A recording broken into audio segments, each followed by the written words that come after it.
여러분 안녕하십니까? 목요일 아침 뉴스 퍼레이드 황병준입니다. 계엄 사태로 내홍에 빠진 국민의힘이 오늘 새 원내대표를 뽑습니다.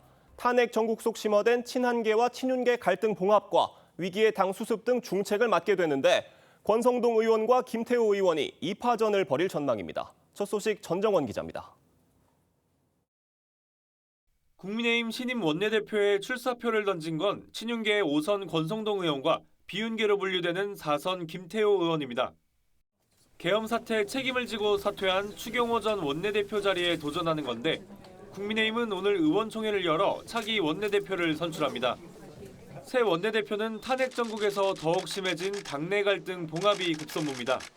당장 모레 예정된 윤석열 대통령 2차 탄핵안 표결에 대한 당론 결정도 시급한 상황입니다. 자유의 어떤 의지를 가지고 투표할 수 있는 그런 방향으로 결정될 것 같아요. 아직까지는 탄핵 반대가 당론입니다. 윤 대통령 탄핵안 표결 참석과 찬성 의사를 밝힌 여당 의원은 계속 늘고 있습니다. 지난 표결에서 찬성표를 던졌던 김혜지, 안철수 의원에 이어 조경태, 김상욱, 김재섭 의원까지 탄핵 찬성 입장을 공개한 여당 의원은 5명입니다. 저는 윤석열 대통령을 탄핵하고자 합니다. 이것이 대한민국 헌법 질서를 세우는 길입니다. 한동훈 대표는 의원들이 모레 표결에 참석해야 한다는 입장인 것으로 전해졌습니다. TV조선 전정원입니다. 민주당은 오늘 국회 본회의에서 윤석열 대통령에 대한 두 번째 탄핵 소추안을 발의 보고합니다. 탄핵안 표결은 모레 진행할 계획인데 이와 별도로 법무장관과 경찰청장에 대한 탄핵 소추안 표결도 오늘 진행할 예정입니다. 윤재민 기자입니다. 더불어민주당은 어제 예정됐던 윤석열 대통령 2차 탄핵 소추안 발의를 오늘로 하루 미뤘습니다. 첫 번째 발의 이후 추가로 드러난 윤 대통령의 반헌법적 행위를 반영해 탄핵 소추안 내용을 보강하려는 겁니다. 여기엔 선관위 계엄군 투입과 계엄 사전 모의 정황, 의원 체포 지시 등이 포함될 전망입니다.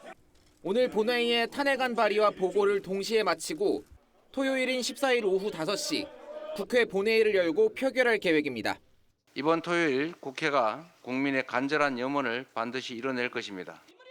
이날 오후 3시부터 국회 앞에서 대규모 집회가 예정돼 여당 내 이탈표를 유도하겠다는 의도로 풀이됩니다. 야당은 어제 법사위에서 김건희 여사에 대한 4번째 특검법과 윤 대통령의 내란 혐의에 대한 특검법을 단독으로 통과시켰습니다. 두 특검법 역시 오늘 본회의에 상정해 처리한다는 방침입니다. 민주당은 내란에 동조한 혐의로 박성재 법무부 장관과 조지호 경찰청장에 대한 탄핵 소추안도 오늘 본회의 표결에 붙일 예정입니다. TV조선 윤재민입니다. 네, 윤석열 대통령이 긴급계엄 선포 3시간 전에 조지호 경찰청장 등을 안가로 불러 직접 작전 설명을 한 것으로 알려졌습니다. 국회 봉쇄와 정치인 체포 같은 명령을 하달한 정황이 나타난 건데 계엄 계획을 몰랐다던 기존 주장과도 배치됩니다. 경찰은 용산 대통령실 압수수색에 나서면서 수사에 속도를 내고 있습니다. 조윤정 기자의 보도입니다. 대통령실에서 나온 경찰 수사관이 상자를 차에 싣습니다. 경찰 특별수사단이 용산 대통령실 압수수색에 나섰습니다. 영장엔 윤석열 대통령이 내란 혐의 피의자로 적시됐는데 비상계엄 사태 이후 윤 대통령에 대한 첫 강제 수사입니다. 하지만 경호처가 제지에 나섰고 8시간 실랑이 끝에 일부 자료만 임의 제출 방식으로 확보했습니다. 확보하려고 했던 자료들 중에 극히 일부에 해당하는 자료만 제출받았습니다. 그래서 굉장히 유감이라고 생각합니다. 경찰 특별수사단은 어제 조지호 경찰청장과 김봉식 서울경찰청장을 긴급 체포한 뒤 추가 조사도 이어갔습니다. 조 청장은 조사에서 3일 계엄 선포 3시간 전 서울 삼청동 안가로 호출돼 윤 대통령으로부터 계엄 지시사항을 직접 전달받았다고 말한 것으로 전해졌습니다. 계엄 계획을 사전에 몰랐다던 기존 주장과 배치하는 진술입니다. 청장님, 대통령 계엄 비상계엄을 언제 알았나요, 처음에? 언론 통해서 알았습니다. 경찰은 이르면 오늘 두 사람에 대한 구속영장 신청 여부를 결정할 것으로 보입니다. TV조선 조윤정입니다. 경찰이 대통령실 압수수색을 시작하면서 윤석열 대통령에 대한 수사를 본격화한 모습입니다. 네, 정혁진 변호사, 조기현 변호사와 함께 자세한 이야기 나눠보도록 하겠습니다. 안녕하세요. 경찰이 어제 대통령실 압수수색을 시도를 했어요. 그런데 경호처가 진입을 막았고요. 이후에는 일부 자료는 제출했다고 합니다. 네네.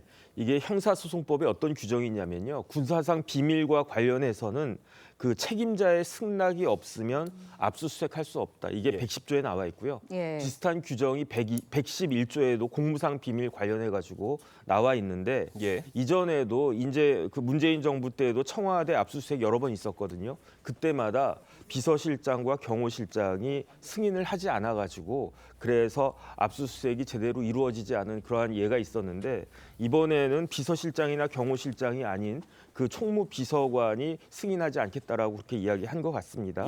그러니까 이렇게 되면은 경찰이나 수사기관이 필요한 그러한 서류 같은 것들이 제대로 확보가 되지 못할 것이기 때문에 수사의 차질이 뭐 발생한 것은 어쩔 수 없겠다 그런 생각이 듭니다. 네, 경찰이 이제 압수수색에 나서면서 윤 대통령에 대한 직접 조사 임박했다라는 전망도 나오고 있는데 경찰이 윤 대통령을 직접 조사하게 될까요? 어떻게 보세요? 일단은 뭐 그런 수순으로 가고 있는 것으로 보입니다. 그 첫 단계가 어제 이제 물증을 확보하기 위한 압수수색이었는데 1차적으로 실패는 했죠. 이게 주말에 탄핵 표결 절차가 있기 때문에 그 정치 일정을 보면서 이제 조율할 것으로 보이는데 만약에 압수수색이 계속해서 이 경호처의 거부를 실패한다고 하더라도 이미 뭐 관련된 조지호 경찰청장이라든가 김봉석 서울청장의 진술이 확보돼 있고 관련해서 또 압수된 증거들도 있기 때문에 계속해서 이 대통령실 경호처가 거부한다고 하면 그 단계를 뛰어넘어서 대통령에 대한 직접 조사도 가능한 수순으로 가고 있다 이렇게 보입니다. 네. 어제 국회 법사위에 출석한 공수처장은요. 윤석열 대통령에 대한 긴급 체포 가능성을 언급했습니다. 목소리 직접 들어보겠습니다.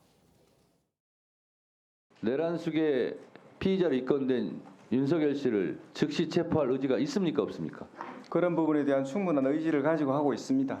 공수처장, 내란 수계에는 영장이 필요 없이 즉각 체포할 수 있죠? 네, 긴급 체포 지금 여러 군데서 이루어지고 긴급 체포 가능합니다. 물론 형사소송법상 내란죄로 긴급 체포가 가능은 한데 만약에 윤석열 대통령이 관저나 또 대통령실에 계속 칩거하게 되는 상황이 길어지게 된다면 현실적으로 대통령에 대한 인신 확보가 어려워질 수 있는 거 아닌가 싶어요. 지금 일단은 공수처장이 대통령을 긴급 체포할 의지가 있다라고 이야기하지 않았습니까? 그런데 더 중요한 건 뭐냐면요. 공수처장의 의지가 중요한 게 아니고 더 중요한 거는 대통령의 의지가 아니겠습니까? 왜냐하면 대통령에게는 경호가 이루어지고 있기 때문에 만약에 대통령이 내가 그 신병에 대해서 일정 부분 따르겠다 이렇게 결심을 하신다면 모르겠는데 그렇지 않고 지금 여러 가지 상황들을 종합적으로 봤을 때 지금 내가 저렇게 신병 처리가 되는 것이 그게 오히려 부적절하다 이렇게 생각하시면은 실질적으로 공수처든 검찰이든 경찰이든 대통령에 대해서 강제 수사를 진행할 방법은 현실적으로 좀 어려운 것이 아닌가? 그렇다라고 하면은 그 긴급 체포든 구속이든 이게 마땅치 않을 수 있겠다 그런 생각이 듭니다. 네, 그런데 긴급 체포된 경찰청장과 서울경찰청장 비상계엄 선포 3시간 전쯤에 윤석열 대통령을 만나서 안가로 불러서 계엄 관련 지시를 받았다 이렇게 알려졌습니다. 그렇다 보니까 앞서서는 계엄 관련해서 그 계획에 대해서 몰랐다던 그 진술이랑은 주장과는 다른 거 배치되는 거거든요. 왜 이렇게 달라졌다고 보세요? 초기에는 오판을 한 것 같습니다. 이제 일단 부인하면 이 진실이 드러나지 않을 수 있을 거라는 생각을 했던 것 같은데 바로 그 직후부터 이 특전사령관 또 수방사령관 또 관련돼서 출동한 예하 부대장들로부터 당일 관련된 사실 진술들이 다 나오고 있습니다. 이제 더 이상 사실관계를 부인할 수 없다는 판단을 했을 수밖에 없고요. 이미 지금 상황에서 이렇게 계속 부인할 경우에 결국 기소되고 재판에 갈 수밖에 없는 상황이고 그 과정에서 양형상 불리한 판단을 받을 수도 있다는 판단에 이르게 된 것으로 보이고 이미 여러 가지 증언이나 진술들을 통해서 사실관계에 대한 진위가 확인되고 있는 상황이기 때문에 더 이상 감출 수는 없을 것이다. 이런 판단을 안 할 수 없는 상황이 된 것 같습니다. 결국 조지호 경찰청장이 국회에서 거짓 해명을 한 것이 된 게 아니겠습니까? 책임을 물어야 될 것으로 보여요. 네네. 그렇게 금방 밝혀질 거를 왜 부인했는지 저도 처음에는 납득이 되지가 않았는데 예. 곰곰이 생각해 보면은 드러날 걸 알았겠죠. 뭐 조지호 경찰청장이 경찰대 나와가지고 거의 뭐 30년 넘게 경찰 생활했던 사람인데 이런 것들이 계속 숨겨질 거라고 그렇게 생각을 했겠습니까? 하지만 그 당시에는 본인이 알면서도 어쩔 수 없이 부인할 수밖에 없는 그런 상황이었겠구나. 저는 그렇게 선회를 갖다 하고 싶고요. 제일 안타까운 건 뭐냐면 결국은 조지호 청장은 대통령이 계엄 선포할 것이라고 하는 사실을 이미 3시간 전에 알았다는 거 아니겠습니까? 그렇다라고 하면 경찰청장 정도 됐으면은 경찰청장의 직을 걸고 그건 안 된다라고 대통령에게 강력하게 건의를 하고 만약에 그럼에도 강행하겠다라고 했으면은 그러면 이제 경찰청장 직에서 그때 물러났었으면 지금같이 불행한 상황이 초래되지 않지 않았을까. 참 그런 부분은 안타깝다는 생각이 듭니다. 네, 김용현 전 국방장관은 어제 구속 이후에 처음으로 검찰 조사를 받기도 했습니다. 김 전 장관 조사에서 다뤄질 내용 어떤 거라고 보세요? 일단 내란과 관련돼서 또 직무 이 직권남용과 관련돼서는 구속이 됐기 때문에 관련된 범죄 혐의 사실은 어느 정도 소명이 된 것 같습니다. 이미 드러난 바와 같이 김용현 전 장관은 이번 내란 사건에서 중요 임무 담당자, 중요 임무 종사자로서 핵심 당사자입니다. 그것도 예. 대통령과 직접 이 비상계엄을 준비해 왔다는 게 확인이 됐기 때문에요. 그렇다면 과연 이번 비상계엄을 언제부터 준비해 왔느냐. 이게 내란 모의에 해당되는 거기 때문에 준비된 시점도 중요합니다. 그리고 대통령으로부터 어떤 지휘를 받고 어느 시점에 어디까지 지시를 받았는지에 대한 구체적인 진술들이 필요할 것 같습니다. 또 포구령에 대해서 윤 대통령이 직접 이 수정을 했다는 보도도 있고요. 네. 그러니까 상당히 윤석열 대통령이 이번 비상계엄을 직접 지휘하고 관여하고 개입하고 실행했다는 내용들이 나오고 있기 때문에 결국 이 수사의 최종 귀착점은 내란죄 우두머리인 윤석열 대통령을 향할 수밖에 없기 때문에 윤석열 대통령에 대한 수사, 기소를 위해서 김용현 전 장관에 대한 어떤 진술이나 관련 증거 확보도 이루어질 것으로 보입니다. 지금 이런 상황에서 김용현 전 장관의 변호를 담당했던 법무법인이 더 이상 변호를 맡지 않기로 했다고 해요. 어떤 이유 때문으로 보십니까?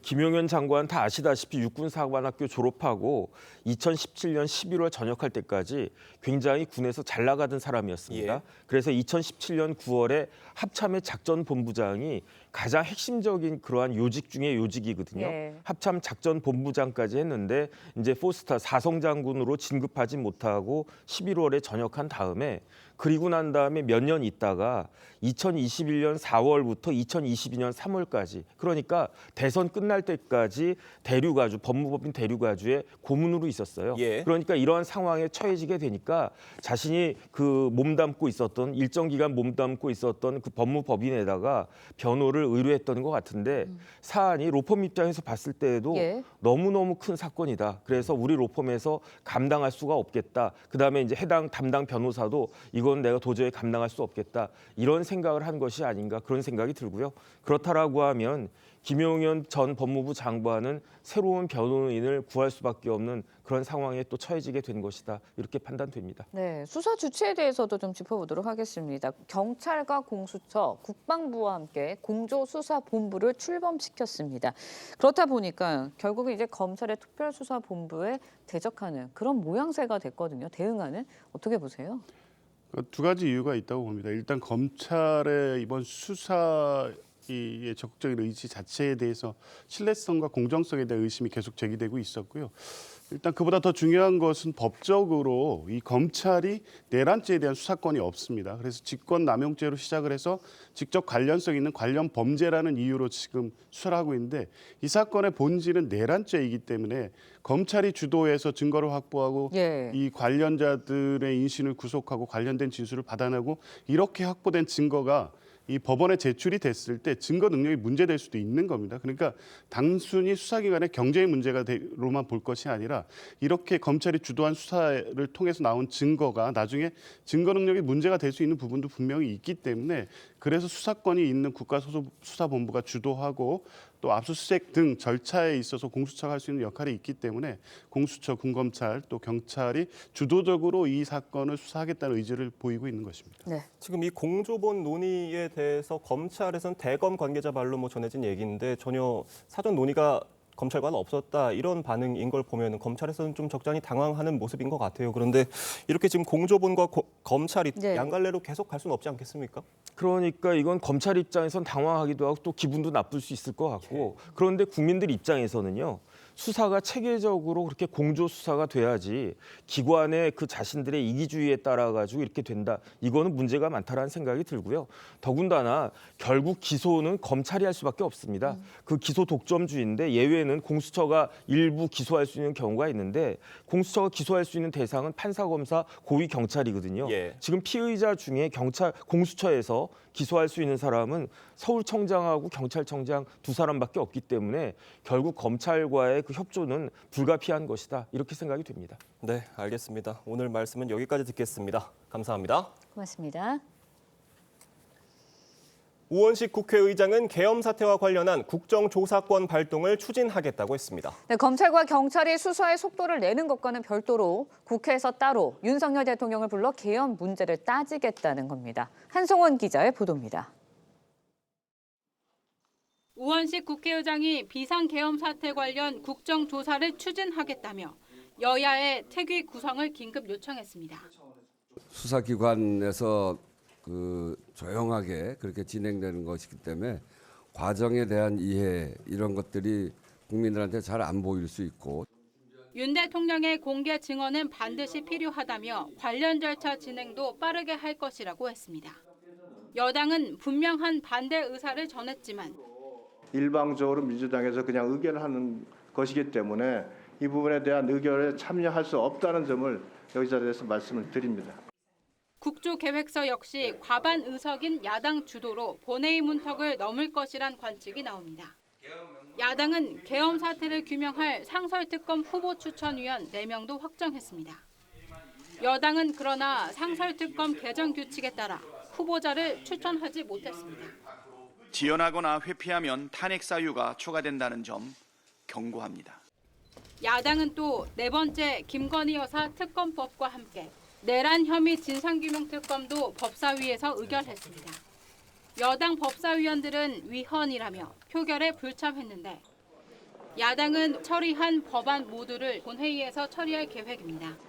TV조선 한송원입니다. 민주당이 오늘 윤석열 대통령에 대한 2차 탄핵 소추안을 발의할 예정입니다. 패널 두 분과 함께 정치권 상황 자세히 짚어보겠습니다. 김민수 전 국민의힘 대변인, 강성필 전 민주당 국민소통위 부위원장 나오셨습니다. 안녕하세요. 안녕하세요.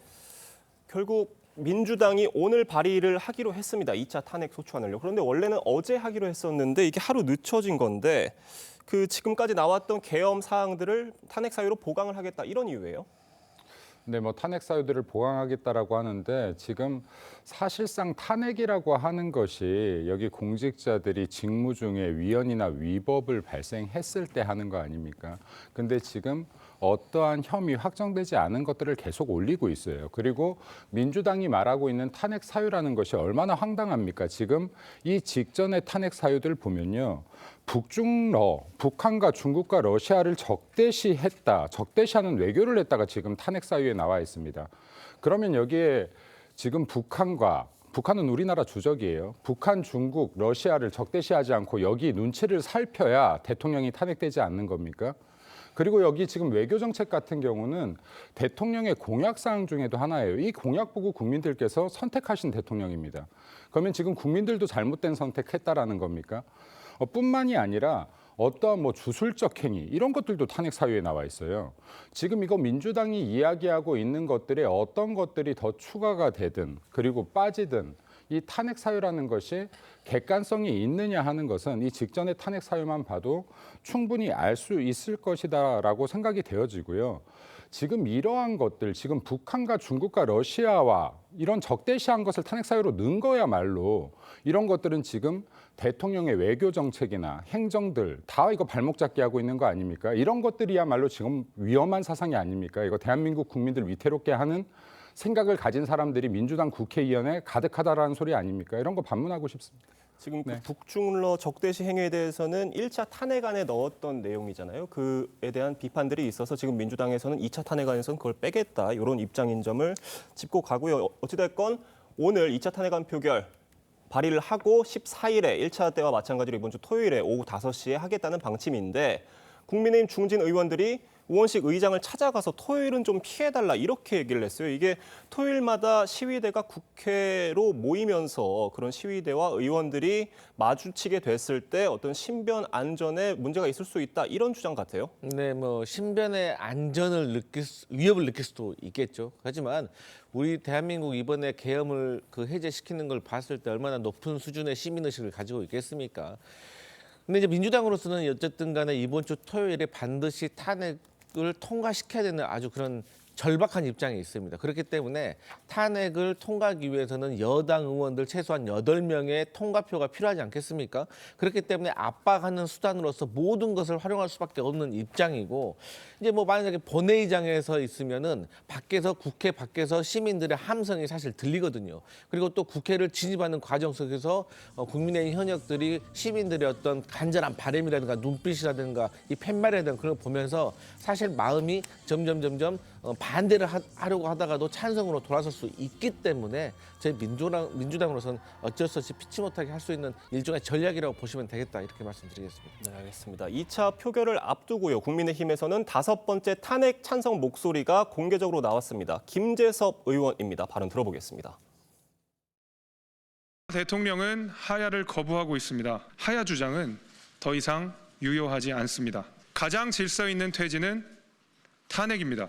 저는 윤석열 대통령을 탄핵하고자 합니다. 이것이 대한민국 헌법 질서를 세우는 길입니다. 나아가 국민의힘이 당론으로 탄핵에 찬성해 줄 것을 촉구합니다. 지금 공개적으로 탄핵안에 찬성을 하겠다라고 밝힌 의원이 5명이고요. 그 탄핵 표결을 참석하겠다고 밝힌 의원들도 상당수입니다. 아무래도 이렇다 보니 지금 탄핵 저지선이 사실상 붕괴된 거 아니냐 이런 분석들이에요. 개인적으로 봤었을 때는 지금 탄핵 소추가 가능할 수 있다. 그 가능성이 상당히 높아지고 있다라고 보는데요. 예. 여기 국민의힘 의원들께 지금 찬성하고 있는 의원들께 좀 묻고 싶어요. 대통령의 지금 탄핵 소추에 이렇게 적극적인데 왜 이때까지 민주당이 해왔던 행정을 마비시켰던 온갖 행위들, 그리고 입법을 마비시켰던 온갖 행위들, 그리고 사법을 마비시켰던 온갖 행위들에 이렇게 조용했나, 이렇게 치열하게 싸우지 못했냐라고 좀 묻고 싶습니다. 여기에요.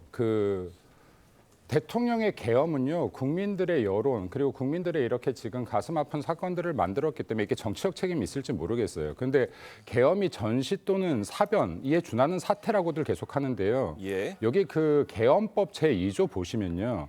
행정이나 사법 체제가 마비될 때라는 것 조항도 있습니다, 분명히. 이거 확실하게 하고 넘어가야 될 것 같아요. 민주당이 지금 예산을 통해서 행정을 마비시켰고요. 수없는 탄핵 소추를 통해서 지금 행정을 마비시켰고요. 그리고 여기에 또 사법부 같은 경우도 검찰 탄핵 소추를 외치고 그리고 판사의 탄핵까지도 외치면서 지금 사법부도 마비시켰습니다.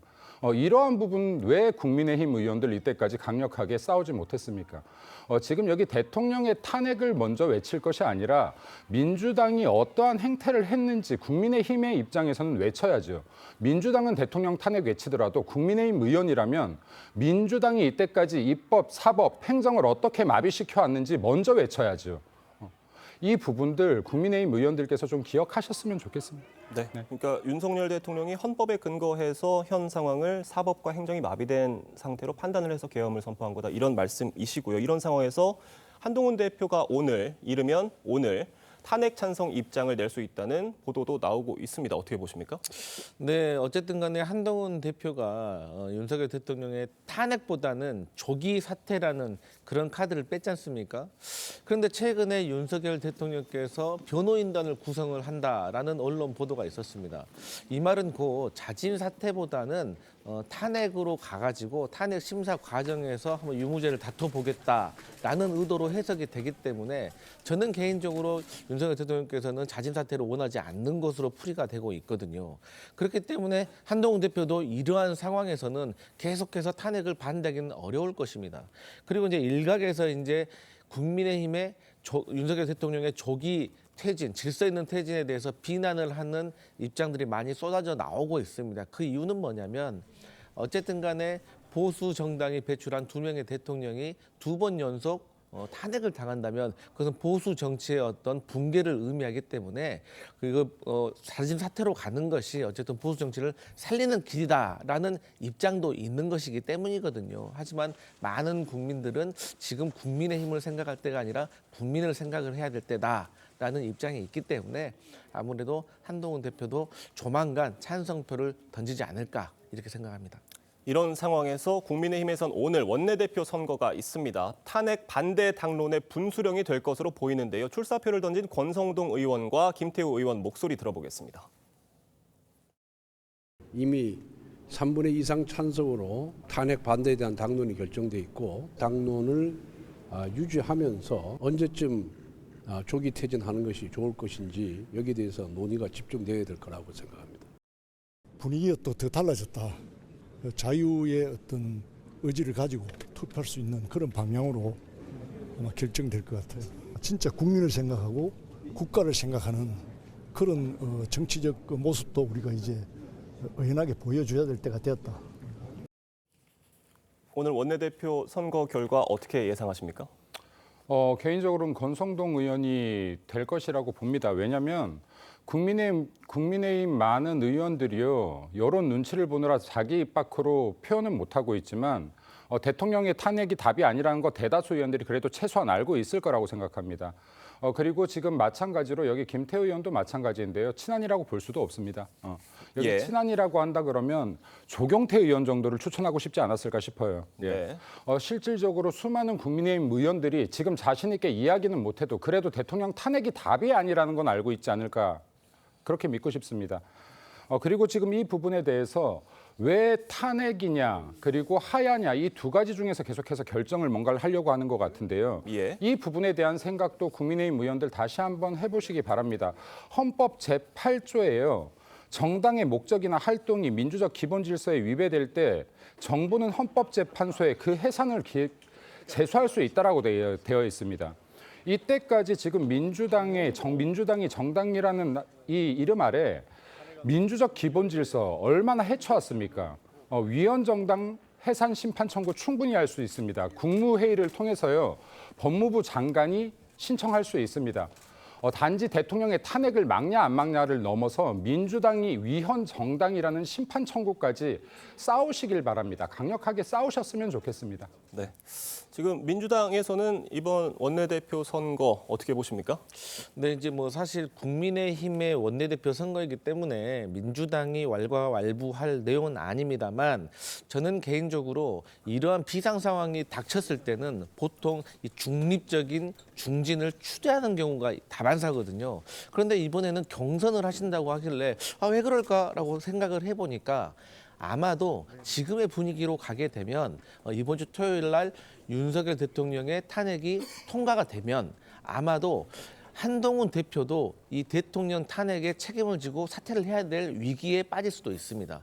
그러면 아무래도 대표가 빠지게 되면 새로운 원내대표가 비대위를 꾸릴 수도 있고 비대위가 꾸려진다고 하면 그 새로운 비대위의 비대위원장 지명은 원내대표가 하게 될 것입니다. 그렇기 때문에 친윤계나 친한계나 지금 원내대표 선거가 상당히 중요하게 느껴지는데 어쨌든 지금까지 상황을 봤을 때는 이렇게 어떤 당권을 두고 자중질환하는 모습을 국민들이 어떻게 보실까 우려되는 상황입니다. 지금 이런 상황에서 윤석열 대통령은 하야 대신에 탄핵을 선택할 거다라는 관측 나오고 있어요. 이건 어떻게 보십니까, 김민수 대변인? 지금 뭐 탄핵 소추의 절차에 돌입하는 것까지는 막을 수도 없고 막지도 못하지 않겠습니까? 그리고 지금 탄핵도 일부 국민의힘 의원들이 만에 하나 이탈한다라고 하면 탄핵 소추까지는 막을 수 없을 겁니다. 근데 이 책임 전 윤석열 대통령에게 있다고 봅니다.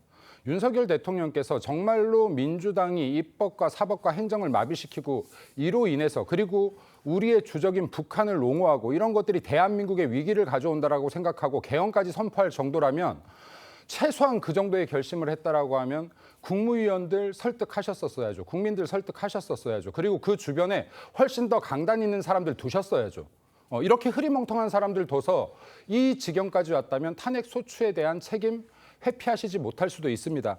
하지만 그럼에도 불구하고 국민의힘은 탄핵이라는 상황 막아야지 된다라고 보고요. 그리고 만약에 탄핵 소추가 되더라도 헌재에서 탄핵 사유되지 않을 것이다, 기각될 것이다라고 저는 생각합니다. 네. 강성필 부위원장님 보시기엔 어떻습니까?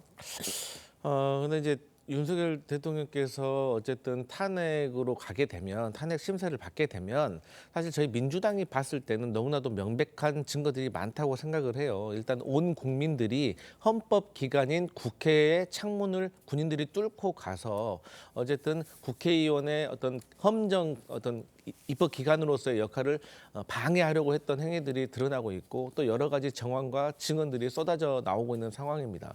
그리고 또 다른 한편으로는 중앙선관위에 가셔가지고 야간 당직자 5명의 휴대폰을 뺏는 등 권능을 마비시키려고 했다는 것. 그러니까 우리 그 헌법에 나와 있잖아요. 국헌 물론이라는 것은 헌법 기관을 권능을 마비시키려고 한 거예요. 그런데 그 헌법 기관이 국회와 선관위이기 때문에 이것은 명백하다고 보고 있고요.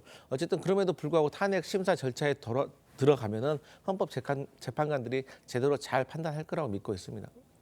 네, 김일수 대변인님. 대통령이 계엄을 한 것은 제가 아까 정치적 책임을 져야 된다라고 했는데요. 그 이후에 지금 지난 토요일 날 탄핵 소추안이 올라갔었을 때요. 투표가 있었을 때요. 거기에 수많은 시위 집회 참여자들이 국회 출입구를 막고 신분증 검사까지 한 일이 있었죠. 네. 지금 대통령의 명에 의해서 이 출입을 통제했던 군인과 경찰에게도 죄를 묻는데, 그 시위 집회에 참여한 시민인지 민주당의 지지자인지 민노총의 세력인지 정확히 확인되지 않는 사람들이 국회 출입을 막는 것은 위헌이 아니고 위법이 아닙니까? 모든 것을 평가할 때 공평하게 평가해야 되는 것이고, 이러한 사실들도 명확하게 알려져야 할 것이다. 그리고 대통령의 계엄이 위헌이고 위법이라고 한다 그러면 이때까지 민주당이 행정부의 발목을 잡고 입법을 마비시키고 그리고 사법부를 겁박하고, 이것은 위헌이고 위법 아닙니까? 이때까지 21건의 탄핵 소추, 이거 위헌적 절차 아닙니까? 위법적 절차 아닙니까? 국민의힘 주장할 것들 제대로 주장하면서 사과도 하고 반성도 하시기 바랍니다. 네. 네, 물론 뭐 시민들의 집회 시위 자유가 있는 거니까요. 물론 집회 시위에서 위법적인 상황이 있으면 그 부분은 당연히 지적을 해야겠습니다만, 그리고 김인수 대변인님 주장은 결국 물론 대통령의 어떤 계엄 선포를 찬성하시지는 않는 거고 그에 대한 정치적 책임을 물으셔야 된다고 얘기를 하셨는데, 대통령이 이런 상황을 만든 것에 대한 어느 정도의 책임은 져야 된다, 이런 말씀이신 것 같아요. 다음으로 넘어가 보겠습니다. 국회 상황도 짚어볼 텐데요. 어제 국회에 나온 국무위원들은 국민에게 사과하라는 야당 의원의 요구에 고개 숙여 사과를 했습니다. 비상계엄 선포 전 개최된 국무회의에 대한 증언도 나왔는데요. 영상으로 먼저 보겠습니다. 대한민국이 위기였습니다. 지금 국무위원들도 모두 자리에서 일어나서 국민 앞에 사죄 드리세요.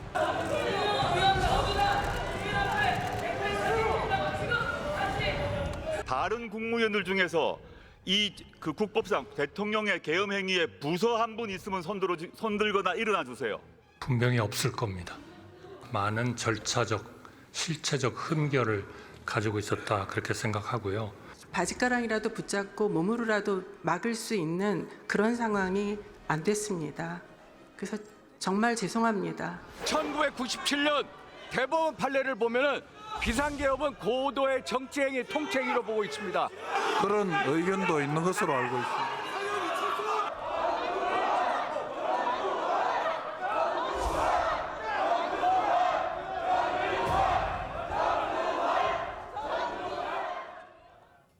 결국 어제 나온 얘기들을 정리를 해보면 계엄 선포 전에 이뤄진 국무회의가 5분 정도 이루어졌고, 한덕수 국무총리의 말을 빌리면 절차적, 실체적 하자가 있었다, 이런 얘기인 것 같은데, 결국 이 당시 국무회의를 둘러싼 위법성 논란이 계속 이어질 수 있을 것 같아요. 지금 계엄은 국무회의에서 심의를 하게 되어 있죠. 그리고 그 시간이 5분이라고 하는 건 아마 마지막에 참석한 사람 기준인 것 같아요. 예. 네.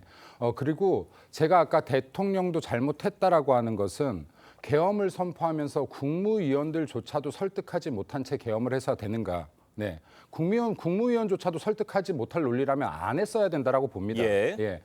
그럼에도 불구하고 정말로 대한민국이 안위가 걱정돼서 계엄령까지 걱정했다라고 하면 그 주변에 정말 강단 있는 사람 두어야죠. 민주당의 요구에 저렇게 다 집단적으로 일어나서 사과하는 사람들이 있으니까 어떻게 이게 여당이 제대로 돌아갈 수가 있습니까? 사과를 해도 본인들이 진심에 우러나서 해야지. 민주당 저 의원들의 말 한마디에 전체가 다 일어서서 고개 숙이고 있는 저런 사람들이 지금 국무위원을 하고 있으니까 어떻게 나라가 돌아갑니까, 이게? 지금 뭐 민주당의 그런 지적에 대해서 또 국무위원들도 어떤 적절한 대응을 했어야 되는 게 아니냐 이런 지적이 당연히 해야죠. 여기에 제가 한 말씀만 더 드리겠습니다. 민주당은 여론을 만들어가고요. 국민의힘은 여론에 끌려가는 겁니다. 정치인들이 여론에 끌려갈 거면 AI 두고 AI가 시키는 대로 여론조사해서 그대로 정책 정하면 되죠. 네. 여론에 무조건 이끌려가지 마시고 최소한 할 말은 하시기 바랍니다. 네, 알겠습니다. 저희가 이 소식도 짧게 짚어보겠습니다. 조국 혁신당 조국 대표가 이 자녀 입시 비리 혐의 등의 대법원 선고 오늘 진행이 되는데요. 1심과 2심에서 징역 2년의 실형을 선고받은 상태인데 대법원 판단 어떻게 나올 것으로 예상하십니까? 네, 뭐 제가 개인적으로 생각을 하고 또 많은 법률가들의 의견을 들어보면 아무래도 대법원 판단에서 조국 대표에게 유리한 결과가 나올 것은 조금 어려운 가능성이 조금은 더 높다고 생각되고 있기 때문에 어쨌든 재판 결과를 지켜봐야겠지만 다행인 거는 어쨌든 조국 혁신당에서 이러한 상황에 대해서 갑작스럽게 이렇게 마주치고 있는 게 아니라 이미 예상되어 있고 나름대로 준비를 하고 있는 상황일 거라 그렇게 생각하고 있습니다. 네, 알겠습니다. 오늘 두 분과는 여기서 인사드리도록 하겠습니다. 감사합니다.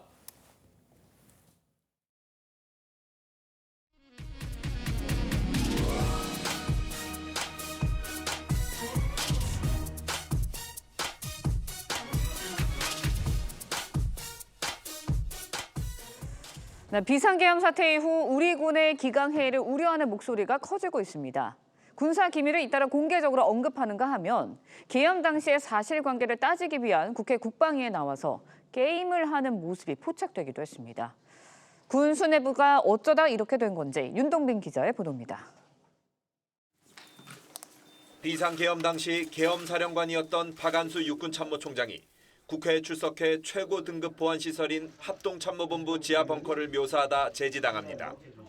한 층 높은 3층에 지휘통제 전투통제실이라는 곳이 있습니다. 그런 걸 다 이야기해도 되는 겁니까? 아닙니다. 층수나 이런 것들 다 이야기를 해도 되는 거예요? 보안상에 걸리지는 않아요? 네. 방첩사 수사단장은 유사시 사용할 한미연합군 지휘소 위치를 노출했습니다. 직접 수방사에 가서 비원 벙커를 직접 지시를 받고 군인들의 안보 불감증을 지적해야 하는 국회 상황도 크게 다르지 않습니다. 사성 장군 출신인 민주당 김병주 최고위원은 비원 벙커의 규모까지 구체적으로 설명했습니다. 엄청난 규모의 크기입니다. 아마 거긴 한 1,000명까지도 수용을 할 수 있을 공간이기 때문에. 국정원 출신 야당 의원은 기밀정보인 북파 공작부대 위치를 비롯해 정보사 간부들의 이름과 직책을 줄줄이 언급하기도 했습니다. 정보사 지동처 소령 계획처장 대령 한 위관급 장교는 일선 부대에선 작은 보안상도 엄중히 다루는데 아무렇지도 않게 기밀이 유출되는 모습에 자괴감이 든다고 토로했습니다. 합참의 한 공군소장은 국방위에서 군화를 벗고 스마트폰 게임을 하는 모습이 생중계로 전파되기도 했습니다. TV조선 윤동빈입니다. 네, 앞서 보신 리포트처럼 비상계엄에 투입된 군 지휘관들이 당시 상황을 공개하는 모습이 잇따르고 있습니다. 군 기밀 유출에 대한 우려 커지고 있는데요. 관련 내용 남성욱 고려대 통일융합연구원장과 함께 자세히 짚어보도록 하겠습니다. 안녕하세요. 안녕하십니까. 네, 보신 것처럼 군인들이 이제 국방과 군사 사항을 외부에 발표를 하려면 사전에 허가를 받아야 되는 규정이 있는 걸로 알고 있는데 보신 것처럼 물론 지금 계엄 사태라는 게 굉장히 엄중하고 좀 이례적인 사태이다 보니까 군 장성들이 그 사실관계를 따지는 자리에서 잇따라 폭로들도 나오고 있거든요. 그 기밀에 대한 폭로들이 어떻게 보세요? 네, 전혀 이해할 수 없는 행동이죠. 일단 군인들은 군복무 기본법 16조에 의해서 예. 군사 관련 사항을 대회에 공표할 때는 사전에 여러 가지 과정을 거쳐야 됩니다. 또 군 홍보 훈령 20조에 따르면 대회에 군 관련 사항을 발표할 때도 역시 관련 절차를 거쳐야 되는데 이 비상시국에 각자 도생의 행태를 보이고 있다고 봅니다. 크게 위증이죠, 위증. 거짓말 논란이 있을 수 있고요. 그 다음에는 두 번째는 밝히지 말아야 될 사항을 마구 밝히는 행태죠. 특히 군사시설에 관해서는 뭐 육하원칙에서 한 가지라도 나오면 평시에는 그건 군사 보안 유출 행위로 조사를 받게 돼 있는데 지금 사령관 등 특히 중요 위치에 있는 사령관들이 국회에 가서 국방위원장, 즉 국회 국방위원장이 제지를 하는데도 계엄사령관이 계속 발표를 함으로써 이 중계방송을 끄는 정도까지 지금 사태에 이르고 있습니다. 네, 군의 생명은 안보잖아요. 보안이잖아요. 그렇다 보니까 결국은 이제 군 간부들이 이렇게 질의응답을 하는 과정에서 군 내에 공간을 기밀인 공간을 공개하게 되든지 아니면은 정보사 요원들의 이름이 공개적으로 공개가 됐어요. 그렇다 보니까 군 기강에 이렇게 가도 되는 건지 이런 해이를 우려하는 지적들이 나오고 있거든요. 네, 50만 우리 군인입니다. 그리고 예. 내년도 국방 예산이 지금 61조 원으로 채택절조고 우리 5천만 국민의 안전과 생명을 담보해야 되는 군인데 이 비상시국이 되다 보니까 책임을 면하기 위해서 그런지 아니면 야당이 협조하는 모습을 보임으로써 나중에 예. 자신들이 면피를 하려고 하는 행태를 보이는 과정에서 나오지 말아야 될 국사 기밀들이 연이어 나오고 있는데 이 자체만도 이거는 조사 및 처벌 대상이기 때문에 군의 주요 지휘관들의 이런 행태는 더 이상은 있을 수 없다고 생각합니다. 네, 이번에는 지휘부 공백 사태도 좀 살펴보도록 하겠습니다. 이제 가장 걱정이 되는 게 군 수뇌부들이 직을 잃거나 직무정지가 된 상황이거든요. 그렇다 보니까 북한이 도발 또 유사시 군 수뇌부 누구의 명령 따라야 될지 여기에 대해서도 관심이 쏠립니다. 지적이 있고요. 어떻게 풀어나가야 된다고 보세요? 네, 6.25 이후에 뭐 가장 위험한 시국이라고 합니다. 뭐 과거에도 이런 사태들이 있었지만 그때는 군이 있었고 또 여러 가지 군사 명령 체계가 작동이 되고 있는데 지금은 군수 통치권자인 대통령이 이제 내란 수계로 조사 대상이 되고 또 일단 이선으로 물러났기 때문에 헌법 74조에 의한 군 통수권을 정상적으로 행사할 수 없고 또 국방장관은 구속돼 있고 또 여러 가지 이 방첩사령관, 특전사령관, 수방사령관 등이 다 조사를 받는 상황이기 때문에 과연 북한의 도발에 대해서 어떻게 대응할 것인지는 정말로 시급한 문제라고 할 수 있겠습니다. 뭐 우리가 손은 누가 키우냐는 말을 하죠. 여러 가지 어렵지만 특히 일선 부대 전방에 있는 부대장들이 굉장히 어려움을 호소합니다.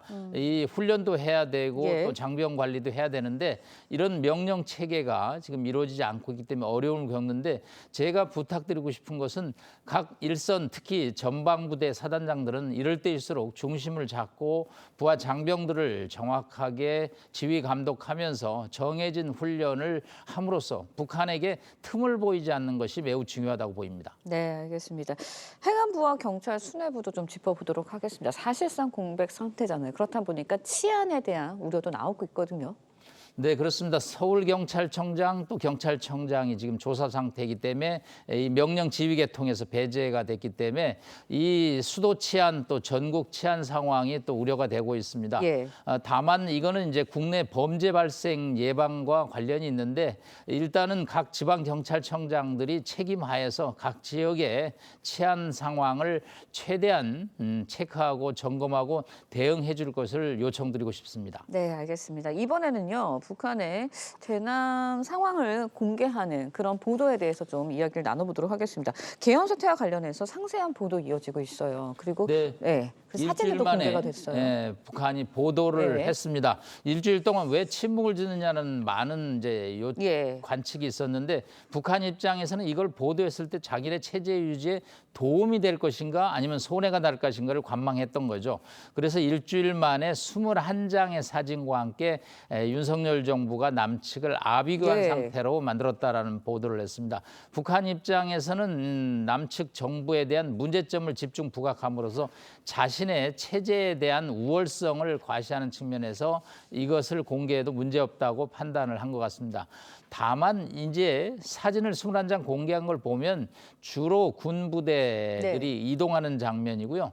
우리 시민들이 뭐 군 부대에 저항을 하거나 또 막거나 이런 것은 북한 체제에서 굉장히 낯설은 장면이거든요. 그렇죠. 이것은 북한 체제에서는 감히 있을 수 없는 상황이기 때문에 이런 사진을 공개했을 경우는 체제 유지에 오히려 부정적 영향을 줄 수 있다고 판단했기 때문에 북한 입장에서는 남측 내부의 혼란 상황을 집중적으로 보도하는 것을 연 이틀째 이어지고 있는데 앞으로 이 대남 심리전 분열 공작이 저는 시작됐다고 보기 때문에 아마 우리의 혼란이 계속되는 한은 북한의 이런 분열 공작은 계속될 것으로 전망이 됩니다. 네. 그런데요, 미국과의 관계도 좀 살펴볼게요. 미국 이제 트럼프 당선인 내년 1월에 취임을 앞두고 있습니다. 그렇다 보니까 내년 1월 취임 이후에 미 의회 주한미군과의 그런 현재 수준으로 유지하는 법안 이런 게 통과가 될지 합의가 될지 이 부분에도 관심이 쏠려요. 주한미군의 그 주둔 상태에 대해서 어떻게 전망하세요? 네, 1월 20일 날 트럼프 대통령이 47대 미국 대통령으로 취임합니다. 저희의 가장 큰 관심 중에 하나가 트럼프 리스크인데 방위비 협상과 맞물린 주한미군 철수 문제입니다. 그런데 지난 며칠 사이에 미국 상하원 단일안이 나왔습니다. 미국 국방수권법안이라는 법안이 있는데요.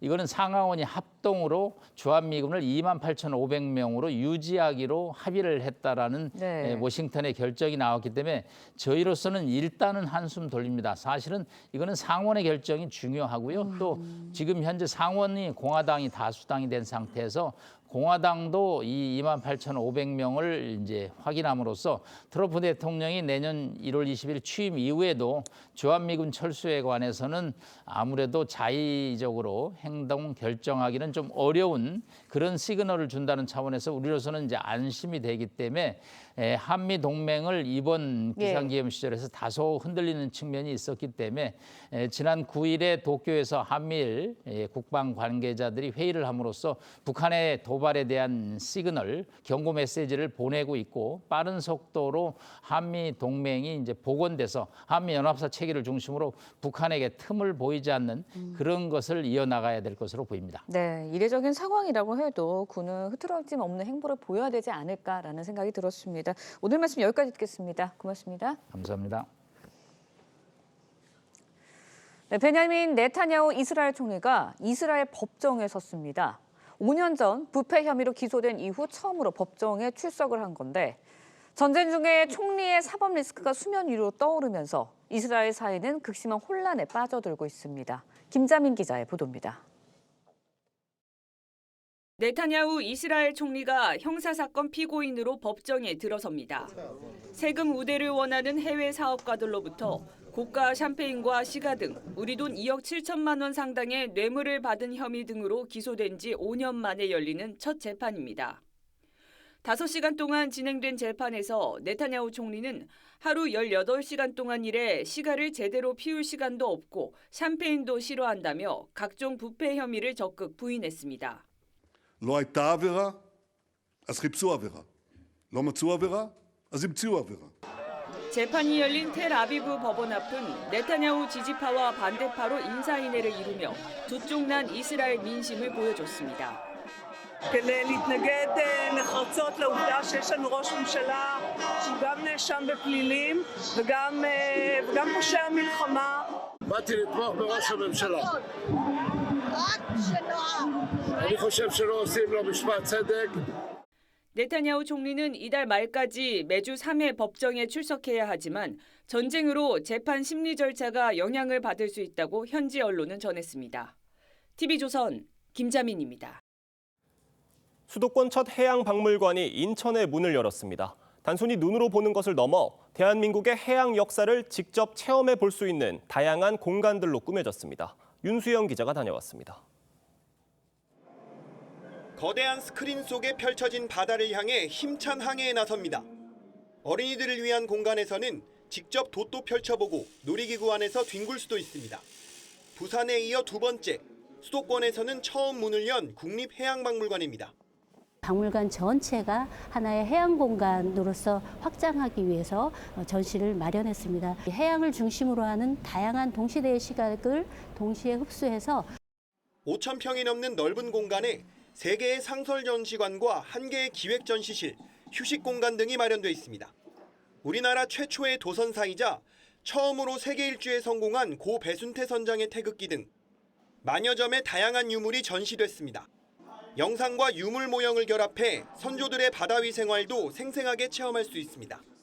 바다와 관련된 다양한 또 재미있는 이야기들을 정성껏 준비했으니까 많이들 오셔서 보시고 바다의 소중함과 또 가치를 느끼시고. 국립인천해양박물관은 오늘부터 일반 관람객에 무료로 개방됩니다. TV조선 윤수영입니다. 네, 렌즈에 담긴 그 순간 그 의미를 짚어보는 시간이죠. 사진 기자가 선택한 아침의 한 장입니다. 오늘은 조선일보 사진부 이태경 기자와 함께합니다. 안녕하세요. 오늘 아침에 볼 사진 어떤 건가요? 네, 겨울이 되면 우리 주변은 흔히 회색빛을 띠게 되는데요. 그런데 겨울에도 선명한 색을 자랑하는 곳들이 있어 눈길을 끌고 있습니다. 현장 모습 사진으로 만나보겠습니다. 경기도 이천시 산수유 마을입니다. 나무마다 붉은 산수유 열매가 빼곡히 열려 있는데요. 황량한 겨울의 한복판에서 빨갛게 빛나는 산수유 열매가 달린 풍경을 보고 있으니 별천지에 온 듯한 느낌을 받습니다. 네, 멀리서 보면 꼭 꽃이 핀 것 같은 느낌도 드는데요. 이렇게 생생한 색깔을 자랑하는 다른 곳도 있다고요. 네, 그렇습니다. 바로 제주인데요.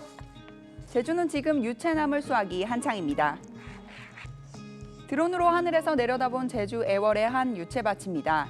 싱그러운 초록빛이 가득한 모습에 눈이 시원해지는 느낌이 들면서 감탄이 절로 나오는데요.